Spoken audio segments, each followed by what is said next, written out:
Bismillahirrahmanirrahim. Assalamualaikum warahmatullahi wabarakatuh. Perkenalkan, nama saya Duratul Hasanah dengan NIM 191210008 dari kelas PAI 5A Universitas Islam Negeri Sultan Maulana Hasanuddin Banten dengan mata kuliah Pengembangan Kurikulum PAI berbasis literasi dengan dosen pengampu Ibu Helna Nelis MPD. Baiklah, saya di sini akan memaparkan materi tentang evaluasi kurikulum. Yang pertama yaitu pengertian evaluasi kurikulum. Evaluasi merupakan suatu proses terus-menerus sehingga dalam proses kegiatannya dimungkinkan untuk merevisi apabila dirasakan adanya suatu kesalahan. Menurut Tiller 1949 menyebutkan, evaluation is the process for determining the degree to which these changes in behavior are actually taking place. Sedangkan menurut Orid M 1993 menyebutkan evaluation in concerned with making judgment about things.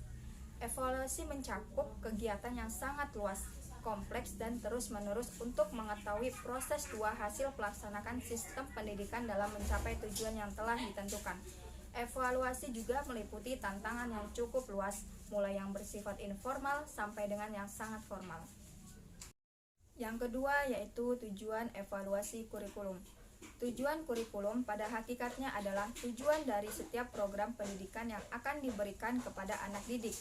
Mengikat kurikulum adalah alat untuk mencapai tujuan pendidikan, maka tujuan kurikulum harus dijabarkan dari tujuan umum pendidikan.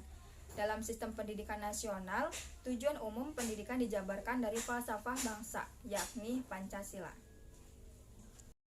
Yang ketiga yaitu fungsi evaluasi kurikulum. Ada beberapa fungsi evaluasi kurikulum. Yang pertama yaitu sebagai umpan balik bagi peserta didik. Yang kedua, sebagai alat umpan mengetahui ketercapaian peserta didik mencapai tujuan yang telah ditetapkan.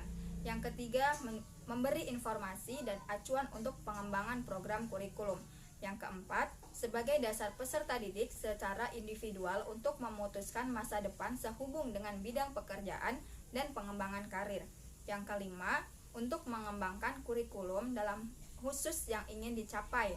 Dan yang keenam, yaitu sebagai umpan balik semua pihak yang berkepentingan dalam pendidikan di sekolah seperti orang tua, tenaga pendidik, pengembangan kurikulum untuk perguruan tinggi, pemakaian lulusan untuk orang yang mengambil kebijakan pendidikan termasuk juga untuk masyarakat.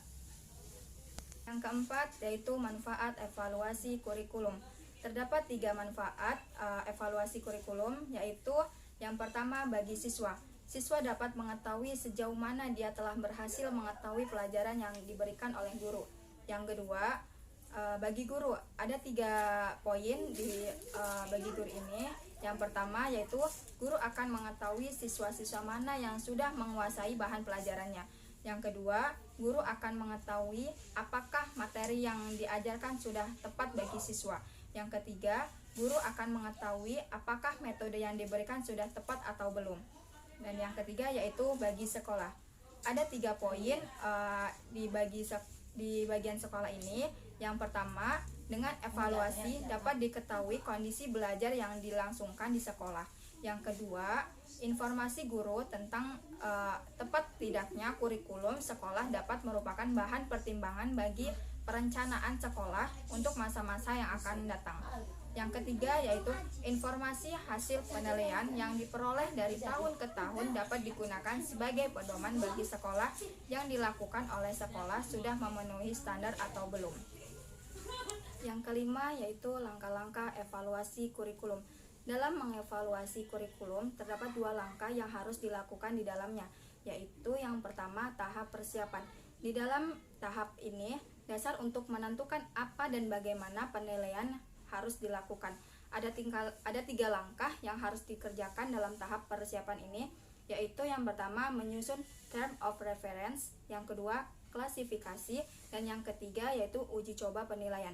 Yang kedua tahap pelaksanaan. Setelah uji coba dilaksanakan dan diperbaiki atau penyempurnaan prosedur, teknik serta instrumen penelitian, langkah berikutnya adalah melaksanakan penilaian. Yang keenam yaitu strategi evaluasi kurikulum. Menurut Agustiana 2017, dalam melaksanakan kegiatan evaluasi kurikulum, kepala sekolah dan guru memiliki peran untuk meningkatkan kegiatan evaluasi kurikulum dengan strategi berikut. Yang pertama, kepala sekolah. Kepala sekolah tidak hanya berperan sebagai administrator dan supervisor, tetapi juga mempunyai tanggung jawab untuk mengevaluasi program sekolah dalam pelaksanaan kurikulum sekolah dengan secara menyeluruh. Yang kedua yaitu guru. Guru dalam kegiatan evaluasi kurikulum memiliki peran penting. Peran guru yakni menilai siswanya untuk mengetahui perkembangan dalam pelaksanaan proses belajar mengajar. Apakah siswa sudah berhasil dalam mencapai target atau masih kurang? Yang ketujuh yaitu model evaluasi kurikulum. Menurut Nana Saudi Sukmadinata, ada 3 model evaluasi kurikulum, yaitu yang pertama evaluasi model penelitian, model objektif, dan model campuran multivariasi. Yang pertama, evaluasi kurikulum menggunakan model penelitian didasarkan atas teori dari metode tes psikologi dan eksperimen lapangan. Yang kedua, yaitu evaluasi model objektif. Model objektif merupakan evaluasi yang sangat penting dalam proses pengembangan kurikulum. Teori ini dinamakan dengan teori fungsional. Yang ketiga yaitu evaluasi model campuran multivariasi. Evaluasi model perbandingan dan model Tiller dan Bloom melahirkan evaluasi model campuran multivariasi, yaitu strategi evaluasi yang menyatukan unsur dari kedua pendekatan tersebut. Baiklah, mungkin itu yang dapat saya sampaikan. Kurang lebihnya mohon maaf. Saya Dorotul Hasanah undur diri. Terima kasih. Wassalamualaikum warahmatullahi wabarakatuh.